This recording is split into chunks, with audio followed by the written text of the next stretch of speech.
Hello and welcome to Simple Time Studios, where I recount epic tales of solo roleplay for your entertainment. Today we have our first episode of Axman Chronicles, formally introducing us to Jacob Flint and the world he inhabits. Please enjoy.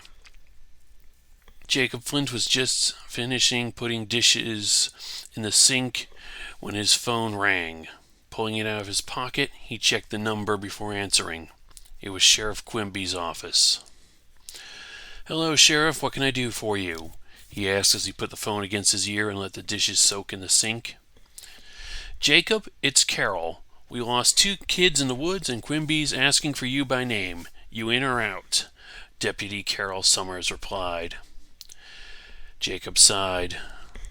"All right, let me get my gear. I hope whoever started this thing knows we got a bear problem." "Of course. Meet the big man and the feds at the Welcome Center at the entrance of Oak Barrens Park. See you there." Carol signed off. Jacob was just about to ask what she meant by the feds, but Carol had already hung up and likely moved on to the next number to call for volunteers. Shaking his head, he went back to his bedroom in the back of his cabin to grab his gear.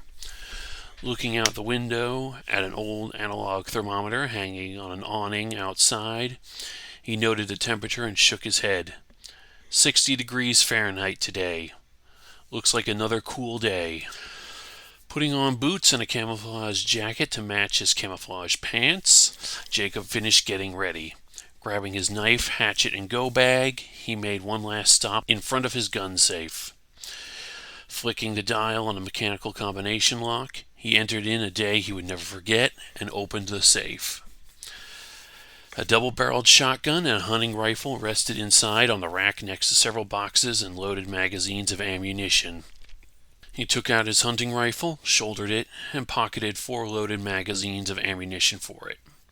Hopefully he was overprepared for whoever Quimby wanted them to find. Hopefully it was just another dumb kid from the city that underestimated how much time it took to walk the trails. Jacob arrived at the Park Ranger Welcome Center for the Oak Barrens State Park with about 10 minutes to spare. Sure enough, there was an FBI mobile command center parked right outside. A small crowd had already started to gather on the sidewalk between the FBI trailer and the Welcome Center. Men, women, everyone dressed for a long chilly day hiking in the woods with boots, jeans, or pants, and sweatshirts or light coats. And most were unsurprisingly armed. This didn't shock Jacob.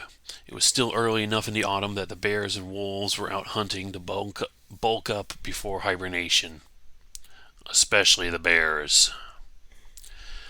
Taking his eyes off the crowd, he quickly found Sheriff Quimby. The local sheriff was unusually animated as he talked with who Jacob assumed was the FBI agent in charge, judging by the FBI police jacket the severe, spindly woman wore. And judging by the name tag on her jacket, her last name was Abrams. Jacob picked up a few whispers from the 2 of them as he walked over to stand with the rest of the volunteers. Special Agent Abrams was not happy about something Quimby did, but was choosing to let it slide for now. Ominous, but both officers were putting it to the side and turning to address the crowd. "Ladies and gentlemen, thank you all for coming on such short notice. 3 days ago, 2 teenagers from New York City came down for some fall hiking and went into the park behind me. They have not returned and were reported missing by their families yesterday evening. Pictures of them have been printed out and are currently being passed around." Quimby began as one of his deputies handed Jacob a picture of 2 smiling teenagers. Jacob looked at both of them as Quimby continued talking. The 2 teenagers were Clemens Wright and Annabelle O'Connor. Clemens was a well-dressed African-American kid that looked like the kind of person Jacob would see in a chess or computer science club. Annabelle was the stereotypical white Anglo-Saxon Protestant suburbanite, with a huge plume of green running down the middle of her otherwise short black hair. It was the look Jacob had seen worn by activists and metalheads alike. Yet Jacob somehow doubted Annabelle was the type to throw up the horns and headbang. Well, at least one of you looks like someone I can have a friendly chat with, he thought before Quimby started assembling everyone into groups. One group for each of the 3 trails that weave through the state forest. Small radios were getting handed out to each member of the search party. Jacob was assigned to Quimby's group, which was going to go straight up Pinecrest Trail. Picking up a paper map from a pamphlet container outside the Welcome Center, Jacob opened it and looked at the trails. Pinecrest took them straight up a small mountain before branching off into 3 different trails. White Rock Canyon, which led to a steep canyon riddled with limestone caves. Switchback, which doubled back before connecting with one of the other trails. And Sapphire Lake, which led to the cabins and lodge at Sapphire Lake. As Quimby's group came together and the sheriff talked Special Agent Abrams into coming with them instead of staying behind to oversee the drone team, Jacob studied the map intently. It had been cold enough to frost the ground for the past 3 days. If they were still alive and hadn't made a fire, then there was only a couple places they could be. Okay, skill check. Rolling survival to see if Jacob can narrow down where the teenagers might be, or at least figure out what clues to look for on the trail. 6 on a d20 plus 3 for wisdom and plus 2 for proficiency. So my skilled hunter gets an 11 total trying to track down 2 dumb kids from the city. This is normally why I like the cipher system method of not rolling to advance the plot, but gotta practice sometime. Jacob shook his head. If they made a fire at night, the Park Service should have found them already. If they didn't, there was only 2 places they could be, Lakeview and White Rock Canyon. But at the moment he was drawing a blank where they should look. Lakeview had several insulated cabins, all fully stocked in case an off-season hiker gets caught in a freak blizzard. The kids couldn't be that stupid that they couldn't get a small fire started with that much help, could they? Meanwhile, White Rock Canyon had a few deep caves that he knew he could make habitable without too much effort. At least he could. But could he say the same about the kids? Either way, both locations were deep in the park. It would be a good hour just to get to the intersection where Pinecrest split off to each trail, and a good hour after that to reach either the canyon or the lake. There was no easy way they could search both locations properly before it got dark. Any thoughts? The familiar voice of Sheriff Quimby called out to him. Jacob looked up to see the sheriff, Special Agent Abrams, and the rest of their search group looking at him. Abrams looked at him with a smug skepticism that Jacob ignored as quickly as he noticed it, while the sheriff and the rest of the group merely looked expectantly at him. "Are either the kids scouts or have some kind of wilderness survival training?" Jacob asked Abrams. Abrams shook her head, at first bemused that he would ask such a question, but then contemplative as she started to wonder where he was going with this. He nodded in turn. "Well, that doesn't completely rule out the caves at White Rock Canyon, but I definitely think we should check the cabins by Sapphire Lake. Park Service should have found them already if they lit a fire on the trail the past few nights." "All right, we'll make a decision when we get to the intersection," Quimby replied and motioned for the group to get moving. The hike up Pinecrest Trail took them through a dense forest of Pennsylvanian evergreens and deciduous trees that had almost completely lost their autumn foliage, and up a hilltop ridge that looked over the forest below. The air was still except for a faint breeze, and the forest was silent except for the occasional chatter of his fellow volunteers. No birds were singing except for the squawk of migratory birds flying high overhead. Deer foraged cautiously through the undergrowth, almost like they were consciously aware that hunting season was fast approaching. Or maybe they were alert for one of the other predators roaming the woods. Jacob knew there were still plenty of wolves and bears that could make life difficult for both the deer and the humans currently stomping around. Yet the silence was calming for Jacob. The natural cycle of things was strangely soothing in a way. And the distance from people, well, that was not quite as strange. People were loud, annoying, judgmental, and often stupid. Pinecrest Trail was a slow hour spent finding nothing relevant to what they were looking for. Jacob spotted nothing. No burnt wood from a hastily set up campfire, no litter from careless teenagers disrespecting public land, no broken branches or suddenly displaced rocks from someone passing through in a hurry. There was nothing that would stick out to his practiced eye. Quimby brought him along to track possibly the easiest prey that walked on two legs and called itself mankind, and he still couldn't find anything that didn't belong here. That in itself was probably telling. Finally, they arrived at the intersection where Pinecrest met the other three trails. Switchback led back behind them and to their left, while White Rock Canyon was straight ahead, deeper into the mountains. Lakeview beckoned to their right and ahead. "So, which way are we going?" Jacob asked Quimby and Abrams. Quimby looked at the trail markers in contemplation while Abrams was on her radio talking to someone back at the mobile command center. "Thanks. Keep me posted if anything changes," she replied to the person on the other side of her radio, then turned to the group. "I tried to have the drone team do a flyby over the cabins you were talking about to see if I could save us a trip. They barely got up to where we are now before hitting some kind of interference." "Interference? Out here? Maybe we're just out of range," Jacob asked. "No, these are top of the line. Battery life and radio range is enough to cover the park twice over. Something in this area is interfering with them," she replied, thinking. "How close are these areas to each other? Close enough that someone could cover both with a signal jammer?" Quimby shook his head. "I imagine it depends on the jammer, but the short answer is probably. Although I don't think I want to know who would need to haul that kind of gear this deep into the park," he sighed. "Jacob, why don't you go check out the Sapphire Lake site on foot? The rest of us will head on to White Rock Canyon and start looking through those caves." Jacob nodded as Abrams looked at both of them. "You sure this is a good idea?" she asked. "No, it's a bad idea, but we have to check all these places before sundown. And frankly, sending anyone else over there alone is an even worse idea," Quimby replied before turning to Jacob. "The moment you get over there, call us on the radio and report what you see.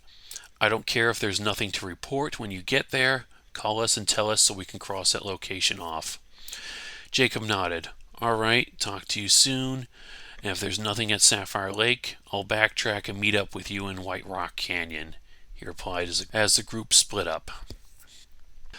The hike to Sapphire Lake was another hour spent walking alone in the quiet forest. Now he didn't even have the sounds of his peers to keep him company, which is how he would have preferred it if he didn't start picking up signs that there was something not quite right. It was subtle at first, a distinct lack of animals that took him a moment to pick up on, but gradually he started seeing other signs of habitation. Cut marks on trees left by someone that had been pruning away branches for firewood. That was not entirely unusual, but Jacob knew enough of the Park Service schedule to know that the fishing camp at Sapphire Lake was supposed to be shut weeks ago. The season was over, and everything that needed to be done to winterize those cabins should have been done already, but here he was, seeing axe cuts on an oak tree that were still green. Someone was here, and not even a day ago. Someone that was quite handy with a very sharp axe. Just before he made the bend that would take him straight into the camp, Jacob walked off the trail and tried to hide himself in the underbrush. Okay, skill check. Rolling stealth to see if he can hide and sneak up on the camp. 2 on the D20 plus 1 for dexterity and 2 for being proficient in stealth. Yeah, these dice are going to have to go to dice jail for the rest of this session. 5 in total. Hiding the best he could, but aware that he would be spotted the moment anyone did more than take a quick glance in his direction, Jacob peered around a large oak tree on the tree line surrounding the lake. At first, nothing appeared to be amiss, but then he looked up and saw the smoke coming from the chimneys. "Sheriff Quimby, it's Jacob," he whispered over the radio. "Come in, Quimby. I'm at Sapphire Lake," he reported as he drew his rifle and started to slide a magazine into the gun. "This is Quimby. What do you see, Jacob?" the sheriff replied over the radio. "I got smoke from 3 chimneys, the lodge and 2 of the cabins closest to it. Someone is here," Jacob reported, pulling back the action and loading a round into the chamber. Mentally, he wished he did this sooner, but so far he hadn't been detected yet, so... "Damn it, I was afraid you'd say that. We found Annabelle. She was hiding in one of the caves. We nearly shot her by mistake because she jumped us. Abrams is with her now, but she's still hysterical.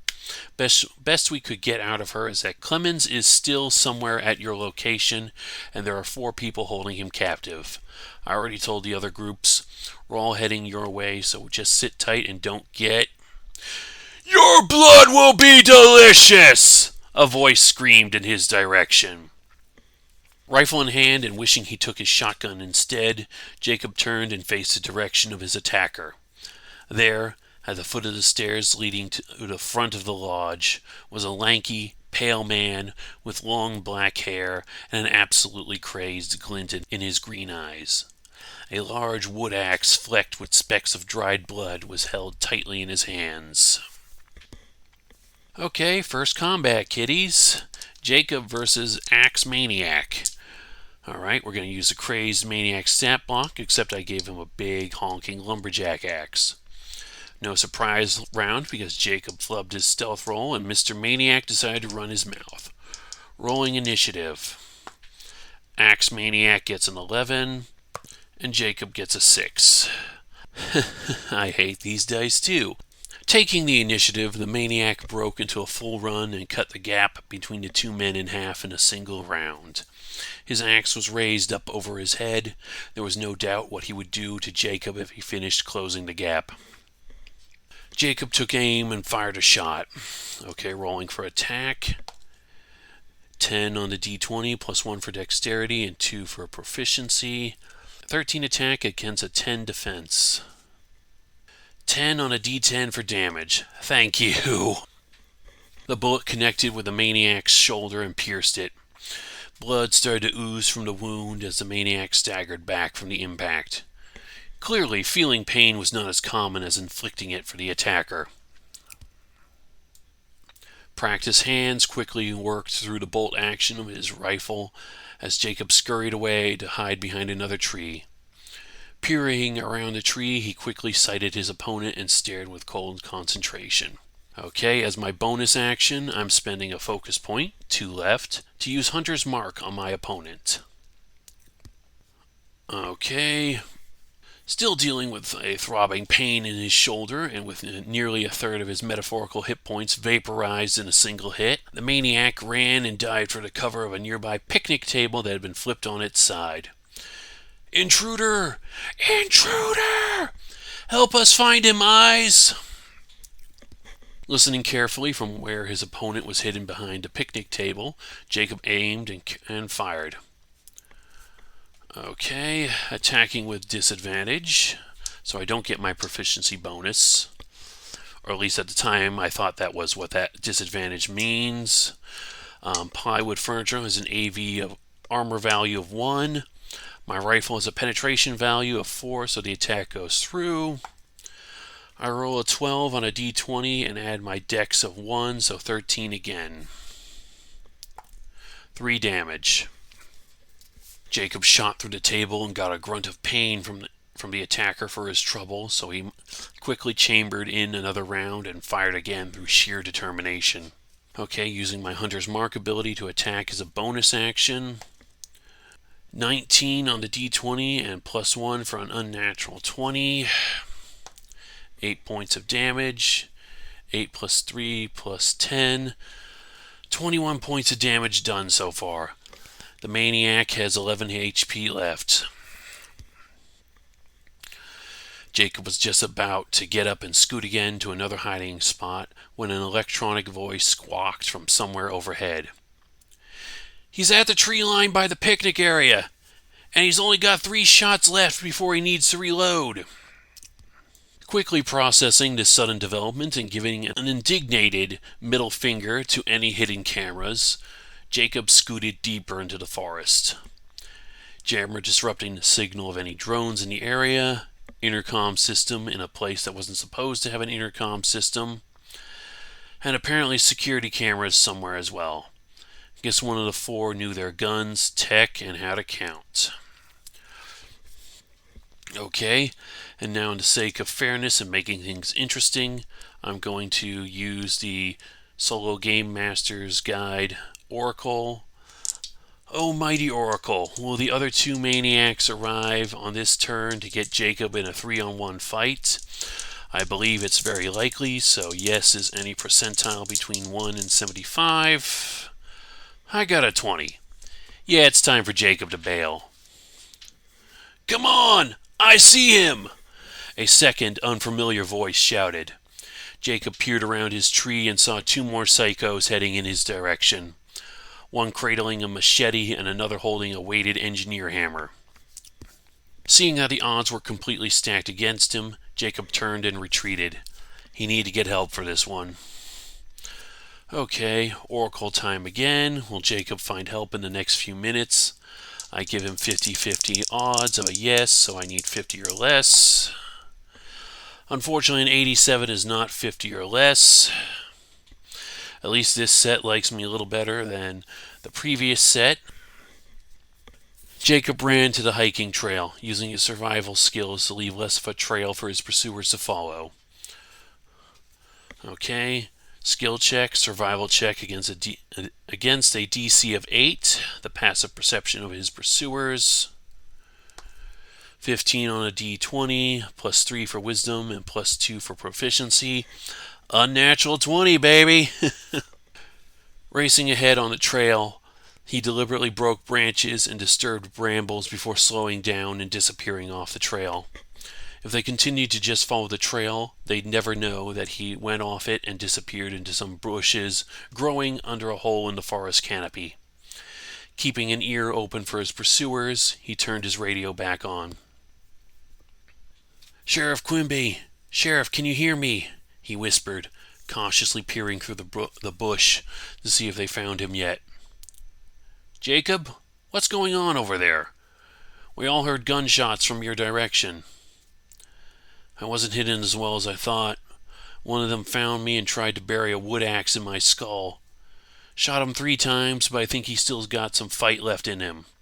His 2 friends appeared and chased after me. They might be still heading your way.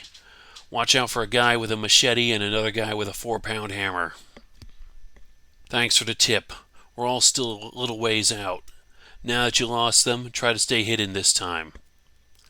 "Trust me, I plan on it," Jacob replied before shutting off the radio.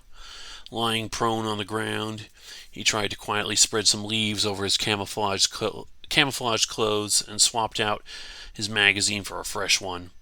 Hopefully he would run out of bad guys before he ran out of bullets. Alright, and this episode was broken into 2 sessions.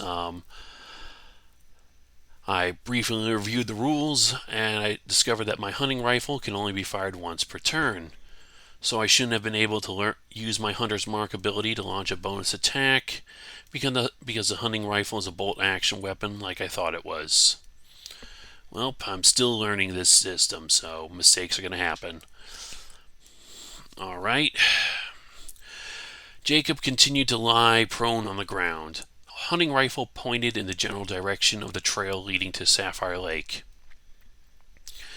His trigger finger gently caressed the outside of the trigger guard as he waited and listened. He expected to hear the murmurs of conversation, either the sheriff and his group or the 3 psychos that were currently chasing Flint around, as someone came closer to his patch of woodland. What he heard instead was a loud electric whine that sounded like the buzz of an angry hornet. Turning his head to look above him, Jacob found himself looking directly at a small drone. At one point, the drone had been a standard commercial drone sold to hobbyists all over the country as the next big radio-controlled toy, but it had obviously been modified with a hastily soldered speaker and a camera that looked odd. like something else was strapped onto the camera lens that he didn't recognize. Unfortunately, it was a camera lens currently pointed at him. He had just started to wonder if he should wave at it when the increasingly familiar voice of Eyes, the information technology geek helping the three psychos, came out of the drone. "Found him! Damn redneck thought he could hide from a thermal camera." Okay, going to quickly roll to see if Jacob can get off a quick shot before Eyes has time to evade. 8 plus 3 for an 11 attack against 11 defense. It hits barely for 4 points of damage. Good thing drones only have 2 HP. Okay, the new Skull Splitter set has not had time to warm up to me, I guess. Upon hearing Eyes' voice, Jacob immediately rolled over onto his back and shot straight up. Eyes saw what the canny hunter was trying to do and attempted to bank to the side. Jacob narrowly hit the drone in the main chassis, shattering the motor and causing the drone to come crashing down almost directly on top of him. Jacob rolled again and quickly climbed back to his feet and dodged the falling shrapnel. Off in the distance, he could hear the whoops of his pursuer heading in his direction. They probably didn't know exactly where he was yet, but he couldn't chance it. As soon as he got back onto his feet, he ran, keeping himself parallel with the trail. Pulling the bolt back, ejecting the spent cartridge, and loading another round into the chamber as he ran, he softly cursed this mysterious Eyes that was helping the three psychos. "When I get my hands on that pencil-neck geek, I'm going to push my foot so far up his ass, he'll need to open his mouth every time I need to tie my bootlaces," he grumbled as he continued to move swiftly through the underbrush. The odds were still stacked against him. He needed to find the others. Oh, wise Oracle, do the three psychos catch up with Jacob before he can reach the sheriff and his posse? Again, I give myself 50-50 odds, so I need a 51 or higher for a no. And somehow I get 51% on the dot. After what felt like way too long, Jacob noticed Sheriff Quimby and the others before they noticed him, slowing down his pace and lowering his rifle before waving at them with his free hand. They waved back at him and promptly drew their service pistols as they spotted something behind him that made him spin around with his rifle raised. Right behind him, close enough that they could have easily rushed him and ganged up on him in melee before he could get the drop on one of them, were the three psychos that with improvised implements of pain in their hands. Each of them looked at the others, then smiled a bone-chilling grin before throwing down their weapons and putting their hands up. They were cuffed, and the one Jacob had shot was treated. Then the captors marched their captives down to the fishing camp at Sapphire Lake. The party had arrived at the camp just as a hooded figure took off on an ATV. Two of the deputies started to run and to try and give chase, but Quimby called them back. There was no point in trying to catch him on foot. They would have to deal with the straggler later. Jacob joined the others in searching the premises for anything that could help them figure out what was going on here. Searching the two cabins quickly turned up nothing, so the main lodge was searched. All three buildings had been quietly converted to whatever dark enterprise the four were conducting. The two cabins had been used as dwellings while the main lodge was used for everything else. The living room and the kitchen on the main floor were so normal looking it was disturbing. Nothing there looked like it had been used for some sinister purpose. The upstairs was searched by one of Abrams' fellow FBI agents and audibly declared clear. That left the cellar. By virtue of being overprepared and the only one that brought a light, Jacob opened the door and slowly descended down the stairs. It was the last place they had to look, but the smell was not encouraging. Okay, I'm going to ask the Oracle if Eyes left any traps behind for reckless do-gooders. I'm going to say it's very likely that he did. The trap probably isn't anything well hidden or complicated, so the four crooks could remember to step over it. Nor would it be particularly lethal in case they did trip it accidentally. so it should be easy to spot passively and disarm, assuming it's there at all. Very likely means I need to get 76 for it to be no, and 72%. Yes, eyes left one last surprise for our heroes. Moving carefully, Jacob spotted the tripwire made out of fishing line at the base of the stairs. Following the mechanism, his flashlight traced the path towards an old Home Alone-esque trap involving a piece of heavy-looking metal pipe and a pair of paint cans that would come down and whack him squarely in the chest or the face if he tripped the wire. Pulling a multi-tool out of his collection of pocket stuff, he flipped out the wire snips and carefully cut the tripwire.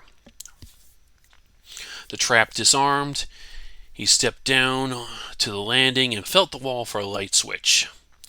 Finding one, he flipped the switch and gazed into hell. The basement had been converted into some sort of macabre torture studio. A plastic tarp had been set beneath an uncomfortable-looking wooden chair studded with all manner of leather restraints. Wicked-looking blades, branding irons, and other horrifying implements of pain hung from the ceiling, and the far wall was lined with empty cages that looked like the kind they use for animal shelters. And in the middle of all this inhumane horror was Clemens, strapped to the chair with his eyes closed. Shouldering his rifle, Jacob hurried over. He quickly checked the teenager's hands, feet, and torso before checking for a pulse. Clemens was alive, if barely. "Medic! Medic! I found him!" he shouted upstairs as he undid Clemens' restraints.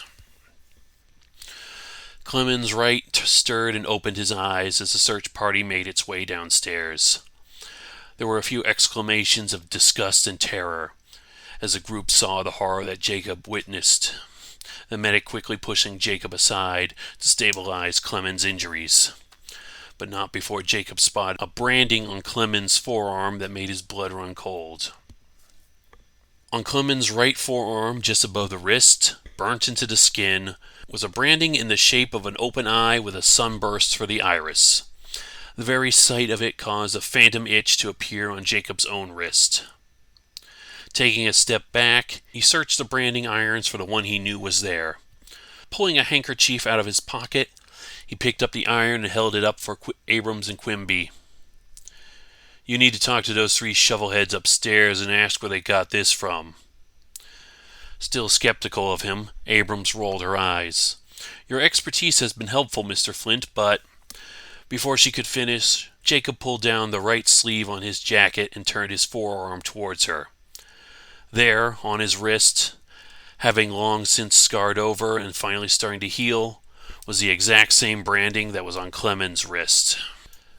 End of story.